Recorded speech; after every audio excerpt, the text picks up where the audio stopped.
really privileged to be here, and at the same time, I feel like there's more I can learn from you than you can learn from me. But whatever I have encountered in my little journey over the last 3 years, I'd love to share with you guys.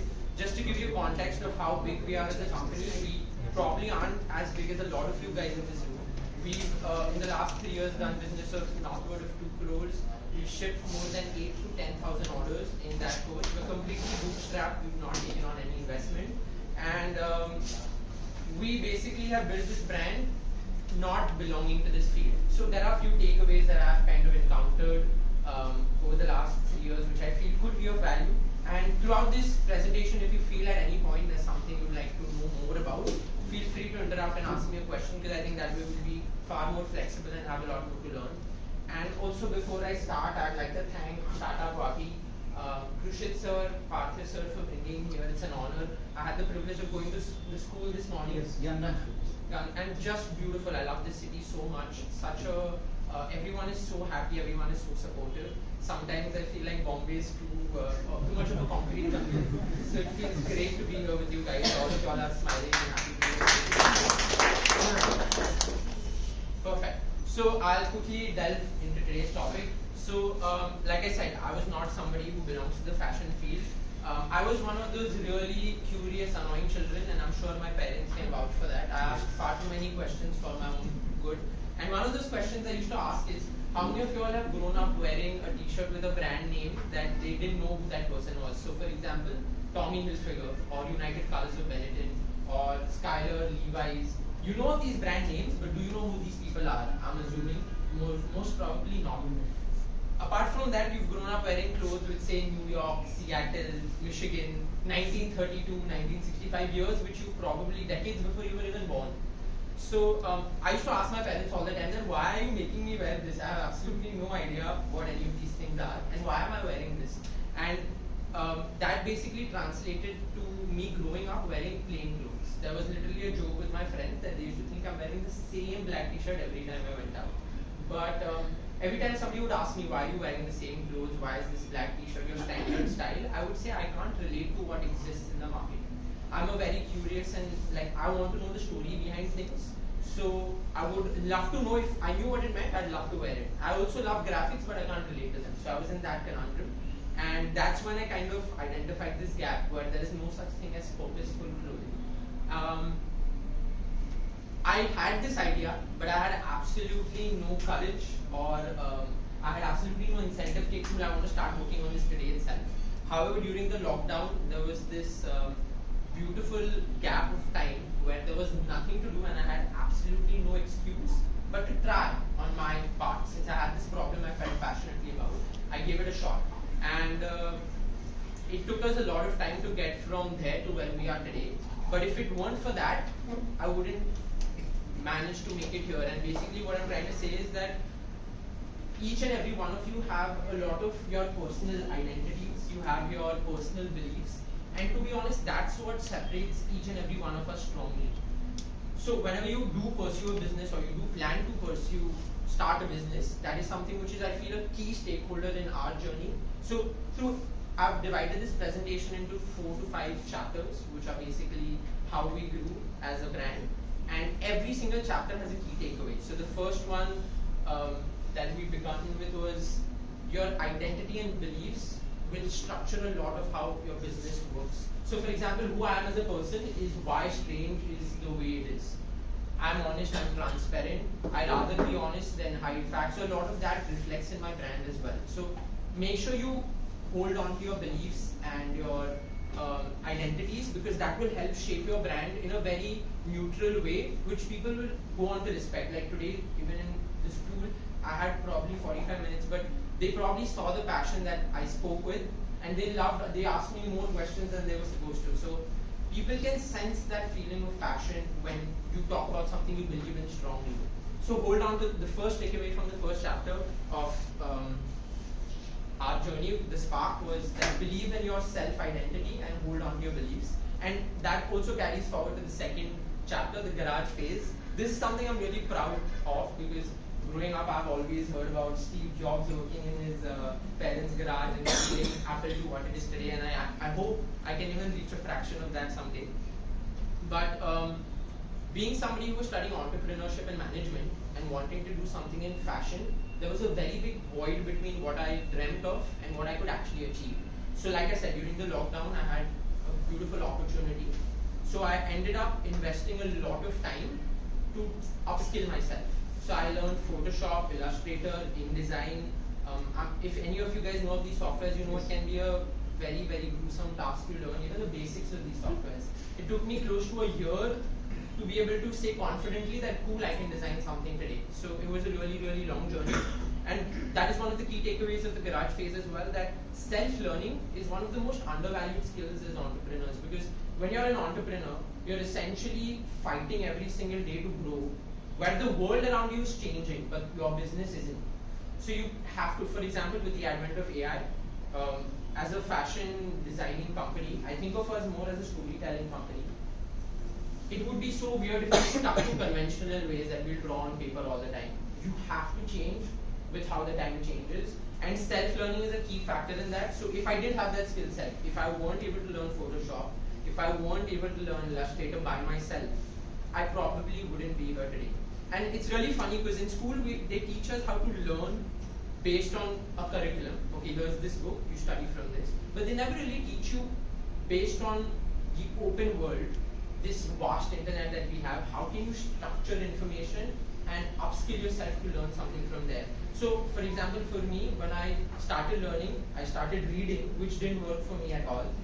And then I moved on to videos and basically infographics, which works so much better for me. So everybody has a keen sense of what works for them. So self-learning is something you should actively train yourself in. See what resonates with you. Do you enjoy reading? Do you enjoy watching videos? Do you want to wake up every morning and read like a massive paragraph, or watch like a very informative 20-minute video as to what AI is today? So make sure you keep, that is one of the key takeaways of the garage phase, that self-learning is a really, really undervalued skill set. So keep working on that. And in this phase, basically we spent that 1 year of trying to understand something we had zero knowledge about. So one challenge that we faced is, we went to vendors and we were like, we want to make 50 t-shirts, and they would literally laugh at our face and be like, that's where the door is at, you can, you know. Because in this industry, everything is to do with volume and nothing is to do with quality. So especially when we were so hellbound that we want to make clothes which tell stories. First of all, the vendors were absolutely ridiculed by that idea itself. And then secondly, we were like, we want to build a community, so we don't want to make 1,000 pieces and have people we don't know wear our clothes. We want to make clothes for like 10 people here, get their feedback, and then grow and scale gradually. So that was one of the other challenges we faced. And during this phase, the most important thing I learned is that failing is probably the quickest way to success, because a lot of times you have this fear that if I fail, I'm not going to, people are going to look at me in a different lens, or I'm not ever going to make it after I fail. But I honestly, at this point in my career, look forward to failing on a daily basis, because there is so much more to learn. Imagine you succeed in your first try, okay? You will be really happy, but you didn't know which framework or which system failed enough to make it work the next time around. So when you fail, you can identify these are the things that I can work on to become better. And when you change and tweak one of those things and it works, you will be able to do that with any system in the future, any company in the future, any brand in the future. So failing is something that I feel like people are really afraid of. It's such a taboo. But go out and fail every day. I started putting a lot more stories of me talking, and I make so many mistakes and I fumble so much, and over time I've realized the more I do that, the more I become natural as an orator. Today I'm standing in front of all of you guys without any anxiety or nervousness, is because I failed 1,000 times before to be able to stand here today. So the learning from the garage phase was, failure is probably the quickest route to success. Don't be afraid to fail, put yourself out there, even when it doesn't seem convenient. Alright, cool. So before I go on to this slide, this is not one of the chapters of the phases. This is basically how we work as a company, and it's pivotal that I explain this to you to be able to understand what I'm going to explain in the next slide. But based on what I have presented, do you guys have any questions, or is there something you'd like to know? Feel free to ask me now in case there is anything. So are you going to cover how do you protect the uniqueness? Yeah. How are you going to protect the, if someone copies this, but we see that very often. It happens to us all the time. Are you going to cover that? Yeah, it'll come. So this is actually the best IP that we have. I'll explain this. So no other questions, right? Alright, perfect. Brilliant. So this is how we design. So how do you guys imagine a clothing brand works? Like I ask this to a lot of people because they have such unreal expectations as to what we actually do versus what in real life happens. And so this is just a quick glimpse as to how we work. So I think of us as a storytelling brand. As much as we are a clothing brand, on the foundation we're a storytelling brand. And how we work is me and my team conceptualize. So based on how we're feeling, based on a book I'm reading, based on what has happened in my personal life, we take inspiration from that. We try to make that into a theme. So for example, we did a drop on this topic called Can't Sleep. That was the name of that collection, and it was inspired by people who have insomnia and anxiety. So every piece had designs which were inspired from those issues. We don't blatantly speak that out, but the details are burnt inside the t-shirt. So if you see these photos, we write the meaning of every single piece on the inside for those who are inquisitive and curious enough to know. For the rest of them, it's a regular t-shirt, but those who take that extra effort and want to know why this was designed, they always have access to that. So post conceptualization, we move on to designing. In this phase, we basically take that theme. So if it's Can't Sleep, we make like 20, 30 graphics. We show them to people, our close community, our friends and family, and we get feedback based on that. And then we start messing around with silhouettes. So we put these designs on various silhouettes based on the season. So if it's summer, we make more t-shirts. If it's winter, we make hoodies, sweatpants. And we place these graphics, and then we curate our entire collection. So why I stress so much on this is because this is not how any other fashion company in the entire world works. They plan 6, 7 seasons ahead. They plan their silhouettes. They have 4 seasons, so autumn, spring, summer, winter. That's how they plan their collection. And because our company is so different and it's so based on how I'm feeling right now, we do a collection every month. And we start planning and designing that collection not more than 1 month in advance. Because I feel like it's so, our communication is so transparent and natural. So when we talk, people can associate to it. And as soon as we get rid of this system, it becomes a very generic fashion brand, very regular, very a D-Mart, Reliance trend vibe. This is what sets us apart to compete with other brands, and that's why this is such a core principle of everything we do at Strange. So this is phase 3. This is when we went from clothes to culture. So like I said, we wanted to build a very strong community, and especially with a lot of businesses that mentioned when we started that y'all were just starting, the concept of scaling seems like a very beautiful sight, but to be honest, more often than not, scaling too quickly can be detrimental. So you need to find the perfect blend of building a community strong enough to support you while acquiring new customers along with it. When you're so only focused on acquiring new customers, you lose that sense of community, which actually is far more important. So for instance, we have around 16,000 subscribers on our website today. So if we launch a new collection, those 16,000 people are probably one of the first few people to purchase from us compared to new people. So we make sure we give them the attention, we give them the love, the respect that they want to keep shopping from us. So whenever we do a new collection, we have a private Instagram account where we share, okay, this is how I'm feeling, so this is what we're going to be designing. Give us your feedback. Do you resonate with this? And a lot of times they'll give us ideas which end up making it to a collection as well. So the sense of community has really helped us to get to where we are. It's one of the core features of our brand. And it also brings me to the point that we're also very obsessed with perfection. When I started, I remember one thread would be off the t-shirt and I'd be like, no, this is a defect. And over time, as much as I'm still obsessed with perfection, I've realized that it's important to be imperfectly consistent than to be perfect but inconsistent. So a lot of people are like, I'm not going to put this content out today because it's not how I want it to be. And in the meantime, 10 brands do a mediocre job and go way above you did because they're being consistent. So consistency is of so much importance, especially when you're competing in the media space, especially when you're competing with brands who are way quicker than you, who have bigger teams than you, who can probably achieve perfection faster. So you need to make sure that you're just consistent and you keep putting things out there even when you think it's not your best work. So you can see that these are some of the pieces we worked on in recent times. And yeah, so the takeaway from the third chapter was that hard work beats talent every time talent stops working hard. So just make sure you're consistent and show up every day, even though it might not be what you want to do that particular day.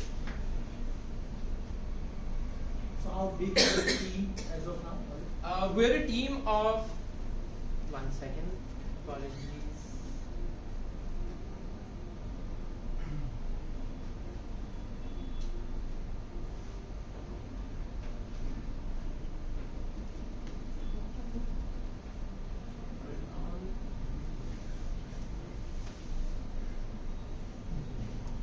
Just exit this. So just exit that and just pause the video a few times. So we're a team of, so we have a core team of 7 people as of now, and we have around almost 5 to 10 interns, like Mom pointed out, who are in rotation. So we are tied up with a lot of homegrown fashion schools in Bombay. Even from right now, we have a few interns from Jaipur who come from NIF, and we keep rotating interns. The beauty of it is we always get a fresh perspective, given that we don't come from the fashion background. Somebody from fashion school comes and teaches me something that I probably didn't know. And it's so surprising that I didn't go to fashion school, and a lot of times these interns will come in and they'll be like, Aaliq, how do you do this on Photoshop? And because I've self-learned and I've failed so many times trying to learn, I have that little edge of self-learning which probably works better than traditional knowledge.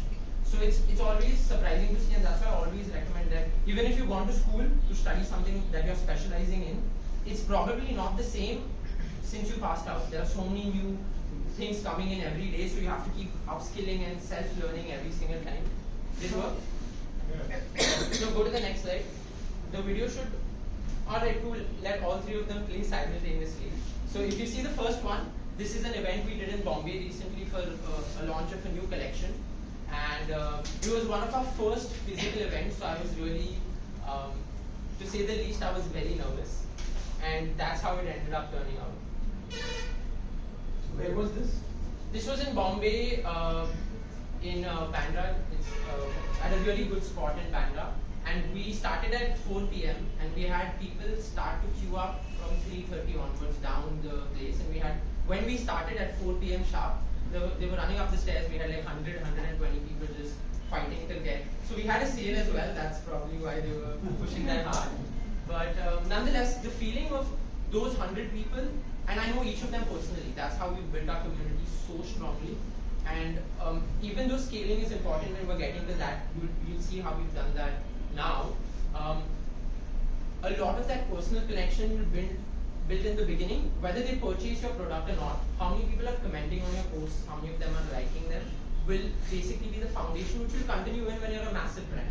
So that community, the sense of community is really strong. Can you see if you can hit play on the last one? So this is something that I'm really proud of. It basically speaks volumes as to what we do at Strange. Just focus on this video.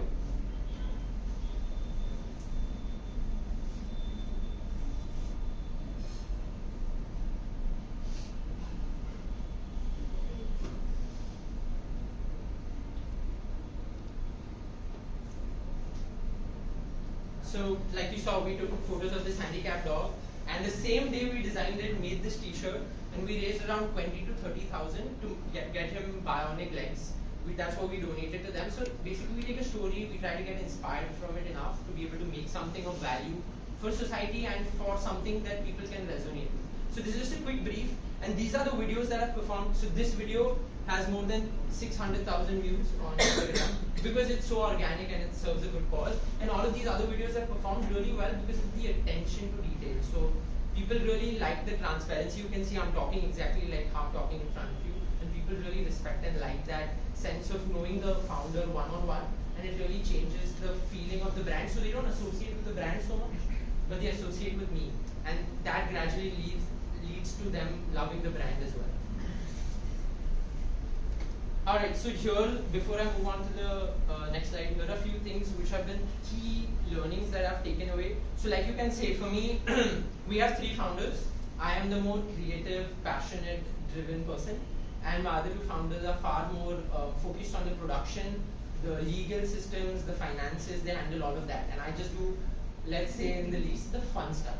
So I do all the creative designing, the conceptualization, and all of that. So these are a few key takeaways that I have personally learned during my course over the last 3 years. You have to scale at a comfortable pace, especially when you want to maintain the soul of the brand. Like I said, we focused on a community more than we focused on a lot of other things, which I feel has worked for us. So there are brands way bigger than us, but they lack that soul. They don't have that personality that we have. This will pay off in the long run, at least I hope so. Being a perfectionist is the biggest enemy of progress. This is also something I think which was in chapter 2. Learning how to delegate work is an underrated skill. So being somebody who was a perfectionist when I started, and we were a team of 3 people, not even 3 actually, 2 people, I used to be like, I'm going to do everything. I'm going to ship the orders, I'm going to make the post, I'm going to... So when we started, just to give you a quick brief, I made the website, I did the social media marketing, I ran the ads, I packed the orders, and we did all of this from my house when we started. So I feel like there was a lot more we could have achieved in the earlier phase if I had the skill set to delegate work, which is something I've learned over time. As we've hired more people and I've realized people can have skill sets that you can't. And even if they don't, like we brought this up earlier, you train somebody and they just leave after a certain point, that faith that you're putting in them would be something that probably gets them to leave. So I have interns who've left and still are in close touch with me because I give them full responsibility. I'm like, here, this is our social media login password. This is your baby from today. So they have a sense of ownership. They feel part of the brand as well. So a lot of passing on that onus and delegation is something that you learn with time. And I'm still working on it as I go, but it's something that is of prime importance in my belief.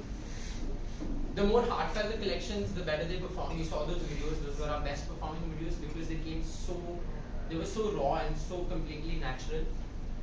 As an entrepreneur, you will always be in a feedback loop if this important. So when after the year, I'm like, cool, now we have the best brand, we make the best clothes. This is it, we've made it. But I've realized that every time somebody new buys our clothes, they have some points of criticism. And as a creator or an entrepreneur or as an influencer, you'll always be in that mood where somebody gives you feedback and you are never going to achieve perfectionism, but you can keep working to get the closest to it that you can. So keep paying attention to that feedback loop, take criticism, work on it, execute, and then repeat that cycle over and over again. You will have to believe in yourself with utmost faith before you expect anyone to remotely feel that way. So when we started and we had 200 followers on Instagram and I used to speak with the same passion I'm speaking with today, and we had 5 likes on our Instagram, it felt like, okay, cool, maybe this is not the right course of action, maybe I'm better just doing a job. But when you know you have that faith and when you know you have that vision, even when nobody's listening to you, even when nobody's supporting you, you just have to power through. And to be honest, if you have that passion in you, even when nobody's supporting, you're still going to find a way to make it work. So there are times even today when I feel like we've put out a piece of content or we've put out a collection which deserves far more attention and it's better than a competitor's, but it doesn't get that limelight. But I know that my vision and passion is so strong that there's going to be a point where the passion outworks the effort.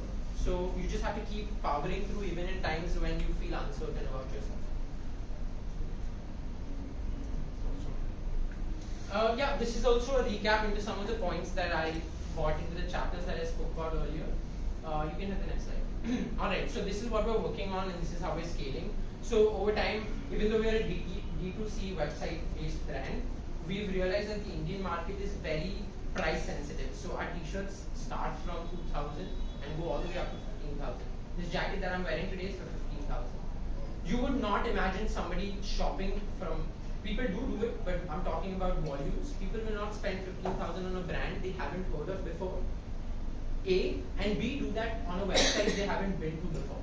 They're more likely to purchase this if they can try it or if they can feel it at a store. So what we did is we collaborated with a lot of sneaker stores which exist in our markets already. How many of you guys know Super Kicks? Exactly. So we recently, just last month, signed a deal with them. So we're going to be placed in all 5 of Super Kick stores throughout the country. We're also in talks with a lot of other stores. So we are placed in 5 stores and we're going to be put in 5 more, so 10 stores as a whole. And when we see the sales that they do versus what we do, it's really astonishing how the higher ticket value products sell in person so quickly versus online. So people can, as soon as you try this jacket and you see how different it is compared to what you can usually buy, people don't mind putting their money down. Whereas online, they'll buy the safer option.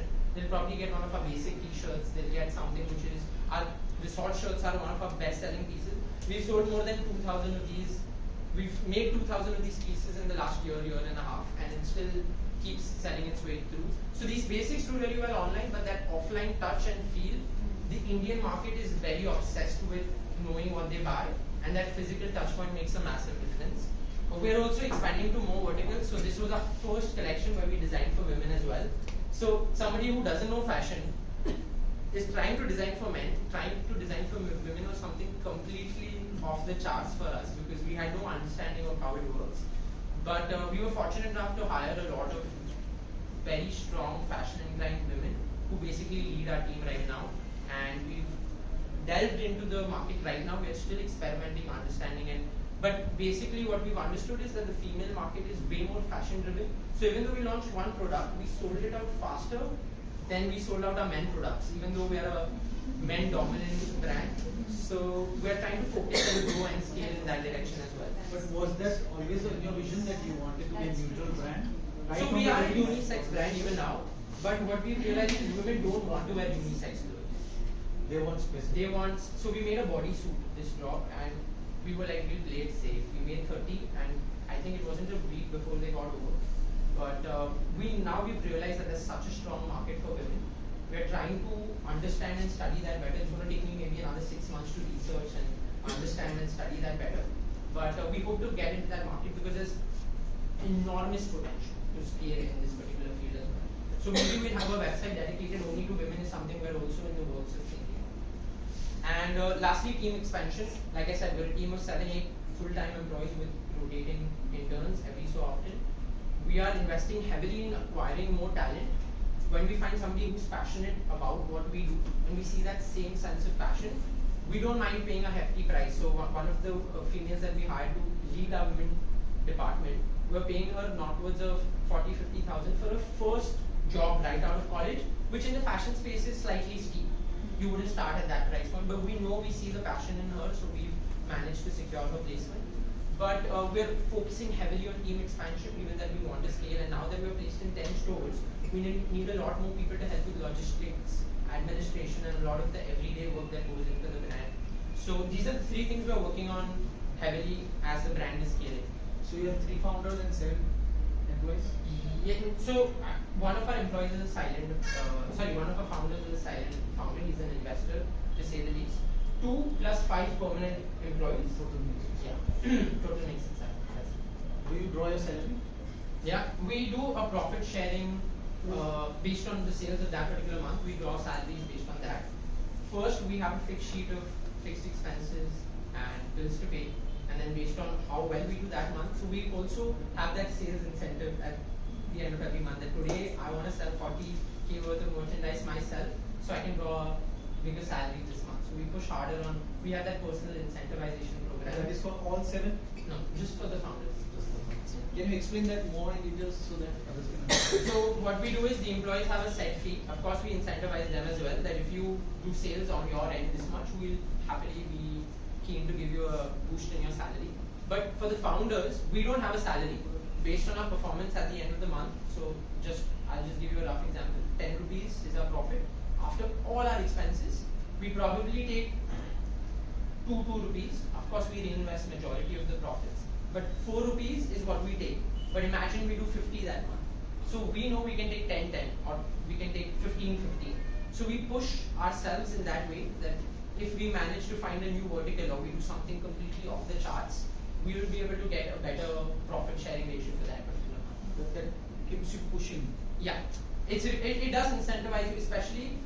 See, there's passion. Passion can push you only so far. There is a point where the realism hits you straight in the face like a yeah. So your brand Street Studio, is it like a streetwear brand like you Orange or Drive? Exactly, you could say the same. We're in the same niche. I would like to consider us more as an athleisure brand. We of course cater to streetwear, but we're moving more towards the lifestyle side because that's where we see the future in. Because streetwear, to some extent, you can consider it as a fad. It's trending now, but we don't know how long it will be. But lifestyle brands are available throughout the year. What is the difference between a lifestyle brand and a street? So a streetwear brand makes only oversized clothes. Oversized. Oversized. Yeah. Right. Yeah. And if you see the shirts that we're working on zippers, tote bags, caps. We're making a deck of cards now, so we're trying to get into the experiential lifestyle space where, like we said, we sell stories, so we have to be able to.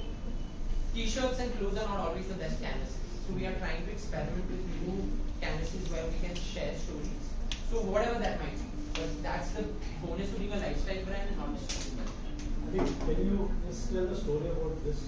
So this particular garment is just something which was, I saw this fabric and it was unreal to me. Yeah, it's basic. It has this ability to change how it looks based on light. So if this room was far more well lit, it would look extremely different. And I saw this fabric, and the guy who we sourced fabric from, he's like, "Ye to nahi hoega. You will not be able to afford this fabric." And I was like, "Okay, cool, just because this is not a majority of these really high-end, very niche fabrics are imported from China or Italy, one of the two. You do not get them locally sourced. So we had to import this fabric from China. It took us 6 months to procure it. And even though it doesn't have a purposeful story, it's just sometimes you see something and you want it and there's absolutely no rationalizing it. Whether that be a car, whether that be a toy or something stupid, when you want something. And when I saw this fabric, I was like, I don't care what it costs, how unreasonable it is, it's something that we have to do. Because it's something we haven't sold yet. This is a sample. We're going to start selling it soon. But everyone who's seen it has been like, cool, you say one for me when it comes. So it has that power to draw attention, which I love about it. Any other questions? I think so. Yeah, I think there were 2 slides. Yeah, cool. I'll do this last. Questions? So I wanted to ask that do you make the collection based on the person who tells the story about the personality traits, or maybe the thoughts, or maybe the attitude based? I mean, today my feeling or my attitude is different. Yes. Maybe after 15 days the attitude and the feeling is going to be different. So when you were a month prior on your collection, do you take such things into consideration? So it's really fun how we do this. It's such a fun exercise. I wish if any of you guys are ever in Bombay, please visit our studio. It's a really nice, fun, small place. You'll never feel like we work there if you come there. But essentially what we do is the entire team sits together and we just discuss how each of us are feeling, or if it's something I've read in a book or a movie I've watched or a show I've seen and something has stuck with me. So recently there was this line I read in a book. The man who moves a mountain begins by moving small rocks. I read that and it stuck with me. It's burnt in my memory. So we made a t-shirt which has this mountain, beautiful this thing, and the inside says, difficult roads lead to beautiful destinations. So we just find whatever inspires us, and we have like a list of 20 drops that we can potentially work on based on when we feel strongly about that. But it's just like such a very natural process. Like maybe I'd be inspired by something I saw in walking, and that's going to be my next collection. You never know. So it's something I see, something I learn, and of course along with the rest of my team. So this brings the new question in my mind that do you strictly stick to your planning, or have you done launched the collections or made the collections even randomly, that okay, today this has hit me and let me go with it. It's happened a lot of times. That Yoda is that story. So I'm extremely passionate about animals. I come from a Muslim family, but I'm a vegetarian. And when I went to that dog shelter, our goal was to work in some capacity, but I saw that dog and I'm like, we have to do something. So we made that t-shirt from photography to design to printing in one day. The turnaround time was that quick, because when I was like, I have to see this t-shirt today, I want to see it today, let's do something today itself. So a lot of times an idea will strike. So for example, I gave a talk in a college recently and they asked me, give us the blueprint to success. And that question stuck with me. So now I'm designing a t-shirt that has a blueprint. It's got strange written. And when you zoom into the details of the t-shirt, it has details of the day we started, the office that we work out of, the names of the founders. You can't see it from distance, but when you go and look in the detail, so it's just so natural. It hits you when it hits you. So to take this further, do you feel that this process of intuition is sustainable when you grow as a brand? And see, you're going to be more and more busy. Yeah. You're going to do more and more public appearances. You have to do collaborations. So this coming from a founder doing it on Yeah. that day, Yeah. do you think It's that not. after 5 years it's going to be possible? for It's you? not even possible now, so it hurts me and stings me a lot. But a lot of my designing opportunities have been passed on. So because I'm so caught up with the bigger picture stuff now, I don't get to do the daily stuff. My question for my audience Yeah. here is, how do you make this process sustainable? Is it possible? So like I told you, Then the essence of the company stays. stays exactly. The reason why we overpay and hire people who are probably new or people who we shouldn't hire is because we see that drive of passion. So when we do a round of interviews, we tell them that listen, you have to design an entire collection based on how you're feeling today. That's the test we go through. Given that we see that they have even Little bit of it. even a little bit of it, because you can scale it. If you see our first collection, you will literally laugh versus what we've created today. It doesn't feel like it's the same brand. So everyone has the potential, but we just try to identify that emotional strength of being able to understand the concept and translate that into something communicable. If they have that, then that's it. That's all So we you do. see the spark that you have in them. Exactly.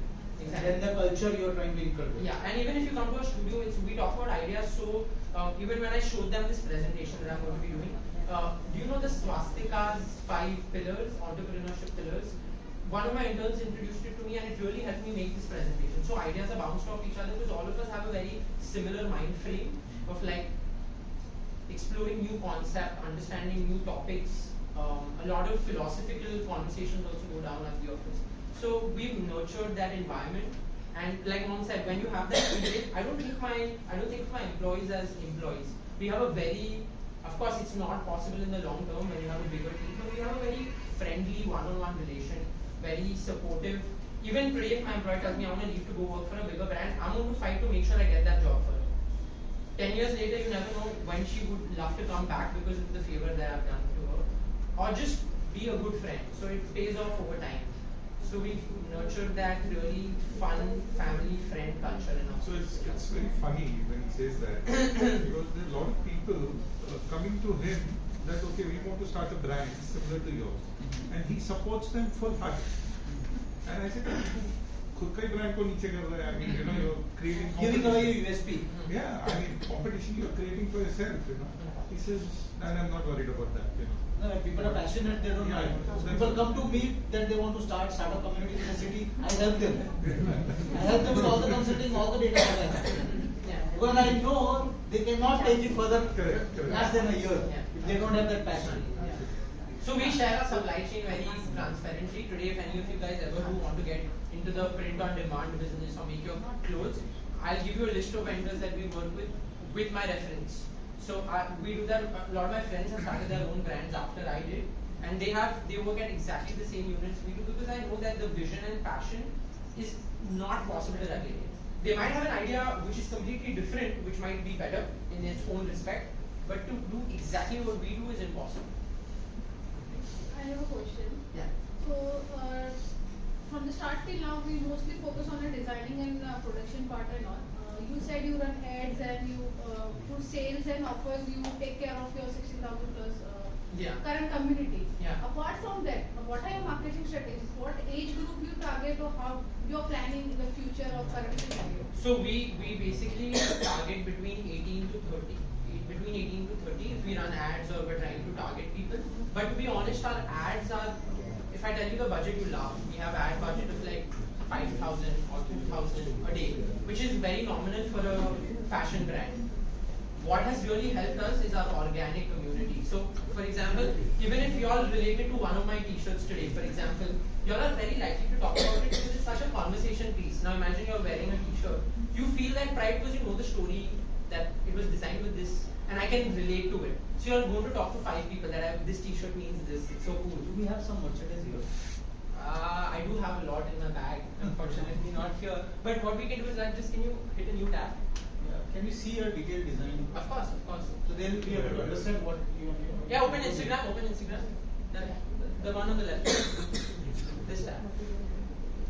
Yeah. Here. Alright, cool. Scroll down. Down. This was a shirt you wore on that. Yeah. I'd like to know more about this. So we've not launched this yet. This is just a cover, but I'll definitely cover that. Okay. Okay, cool. Let's look at this one. This is a really beautiful piece. If anybody can get this right, I will give you a free t-shirt, okay? So pay attention. If you can tell me what this means, do not look at this, okay? Actually, you know what? You know what? You can look at it. If you can tell me what this means, I will gift you this t-shirt, the same t-shirt, on the house. You can, if you, Global warming, no ice around the One country. guy. no. Anybody else? Is it the penguin finding its mate or something? Close, but it's not exactly that. You're on the right trajectory. Because they usually give pebbles to their mates. Done. You won. So we released this piece for Valentine's Day, and this is anything but. It doesn't look like a t-shirt that you make for Valentine's, but we studied this really fun concept that penguins fight other penguins to find a pebble to give to their counterpart, and penguins mate for life. So imagine they give the pebble, and that other penguin happens to die for whatever reason. They will never ever socialize with another penguin. So just that undying love felt like such a beautiful thing to capture. So that's what we made for Valentine's Day. So just like that, every piece has a really meaningful and a purposeful story. So imagine you're wearing this, you're likely to talk about the story that goes. So you must have written that story inside? Yeah. There's no photo of that. Go back to the profile. What's the GSM of the t-shirt? It's so we do. My parents hate this, but we make really thick clothes. They're 280 GSM. Our basic t-shirts are slightly lighter, but I really like the concept of having a structured t-shirt. Scroll down. Friends, at this point, GSM grams per square thickness of the paper is I can talk about all of these for hours, but I'm just trying to show you the ones that people have really enjoyed a lot. Why are the comments inside? Here, this one. Click on this. Sorry. Why are the comments inside?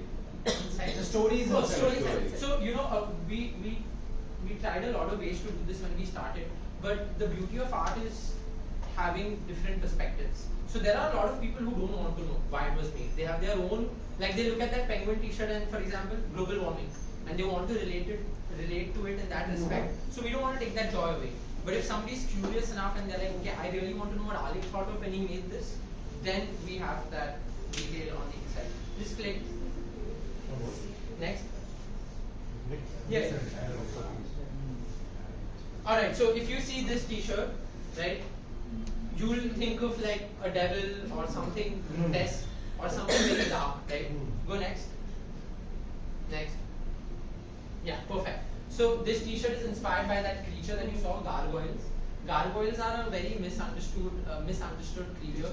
Have you guys, any of you guys like Harry Potter or have read books? Oh, all the children. So I studied about gargoyles while reading Harry Potter, and basically gargoyles are protectors. So in ancient Greek history, buildings used to have gargoyles on the corners to protect Architectural elements they put it. Exactly. So it's supposed to keep void of evil, but it looks like something evil at the same time. So it's like don't judge a book by the cover. So the t-shirt says nothing is what it seems. Don't judge things at first. Just because it's ugly, it doesn't mean it's evil. Exactly. So just like that, every piece has a story, and like we try our best to make things as relatable to common people. So whether you're old, young, whatever, you should be able to relate to it in some respect. We will go back to this guy. Yeah. Brilliant. Next slide. Alright, perfect. So this is just my last bit, and then I'll be done boring you guys.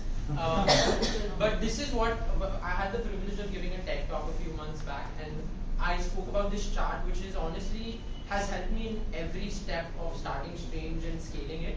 But what basically it does is, if you are somebody aspiring to be an entrepreneur, whether you are somebody who's trying to solve a problem in your life or anything in between, this chart is going to help you, and I can guarantee that. Okay. So I'll take a picture of this. yeah, please do. If you feel to, please do that. So just to give you an example, I'll start with a slightly extreme personal life example of somebody, and then move on to a business one. So imagine you're somebody who's fighting an addiction. Imagine you're somebody who smokes. Okay. The first step to solving any problem is acknowledging it exists. So identifying the problem. Okay, cool. I'm smoking, which is not good for me. I need to quit. Second is the solution realistic, attainable, or required? So do you see yourself be a healthy person? Is your life looking more active? Are you feeling better internally? Do you see those things happening? If you can visualize it, you have already covered a lot of ground. So once you've said, cool, I can see myself be a better person if I quit smoking today. The third step is, do you have the required skill set and resources? Do you have the friends? Do you have the family? Do you have the mental capacity to fight that urge every time it comes up on you? When you're in a social circle where everyone around you is smoking, can you do that? If the answer is yes, then you move on to the last, and in my opinion, the easiest step of the chart, which is hard work, dedication, and resilience. Because I go to so like I have the privilege of talking to so many people like you, and everyone's like, oh, Aaliq, you work so hard, and your dedication is admirable. But if you think about it in a very neutral sense, the guy who's working at a construction site today is probably working harder than I am. The people who come to our house helps, they are working for longer hours in far more difficult situations. So I'm still on the privileged side of, if you think of it on a bigger lens, I'm on a privileged side of things. So this is something everybody does in today's day and age. Where things really change is whether you can do these three things. Because we kind of are slave to our desires and slave to the easy way out. But this chart keeps you pushing. So I'll give you another example in a business sense now. Mark Zuckerberg started Facebook in 2004 or 3. Yeah, and a year before that, he had started Facebook as a dating app called Face Smash. Alright, and in the first, so what he did is he identified a problem. His original problem was that his university was so big, he didn't know how to make new friends or meet somebody new. So he's like, I'm going to make an app for my college to meet my friends who I can make a circle around. So he identified a problem. He tried to see if the solution was realistic, attainable, or required. So what he did is this Face Smash app. He launched it he made it in 1 month and launched it.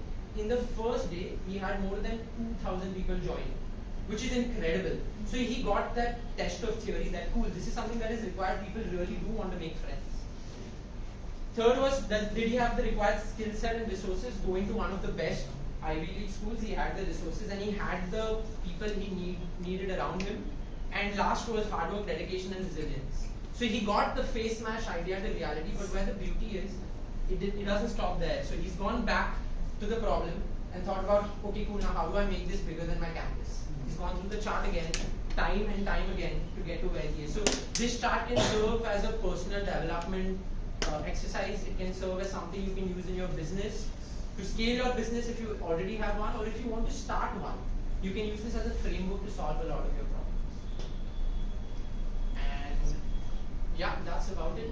If you have any other questions, feel free to ask me. I'll be happy to answer. Yeah, bye.